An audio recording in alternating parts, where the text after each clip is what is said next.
Now, Charlie, you're here at Hillwood Stud. You used to work for Nicky Henderson, I believe, and you often have a lot of his horses here on holidays with you, and you did have Bob with him when he was in training, is that right?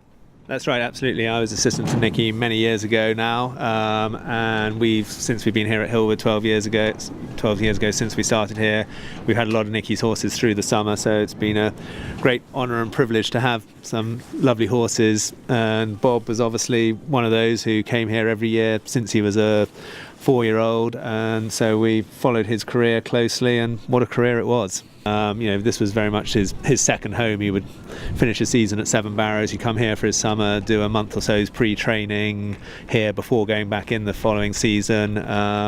And once he retired from racing, that's it. He came up. He paraded in the Parade of Champions at Sandown at the end of the season, and came up here the very next day. And he's been here since. I think, well, Harry will tell you he's very soft, isn't he, Harry? Sometimes if he sees a daffodil or something, he'll have a little spook at it and everything. But he's an absolute Christian, and just lovely horse to deal with. And he's part of the family now. Yeah, and Harry, do you ride Bobs every now and again? Not regularly, but a few times. And you make sure he's well looked after and you feed him lots of treats, is that right? Yeah. Yeah.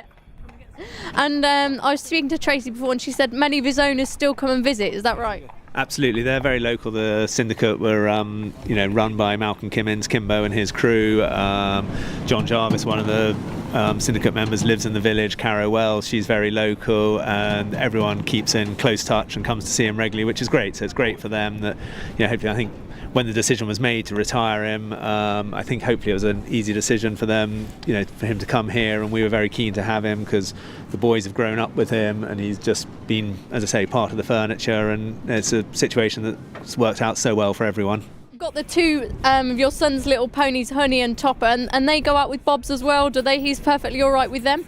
Absolutely, yeah. That was from the moment he got here. He started hacking out with the children. Oliver was on the lead rein at the time, and he's now progressed to hacking out off the lead rein with him. Harry hacks out beside him, and Bob will trot away, hack away with the ponies around him, and doesn't worry him or faze him at all. And I think he feels like he's their big nanny, and he loves looking after the boys and the ponies. Yeah.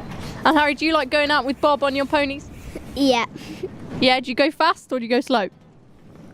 Sometimes varies on the ground. Now, he may be off the racetrack, but he's still only 13 years of age, so he's got many long years ahead of him. What are the plans for the future? I think probably very much as we are at the moment. As these guys get bigger and older, there's probably more and more he's going to have to do, and don't know whether Daddy will be brave enough to do it, but hopefully they'll be big enough to ride him themselves fairly soon. Probably doing some hunter trials and cross country. Do you think, Harry? What do you think? Yeah. That'd be fun? Yeah, if he stops bucking. Stops bucking.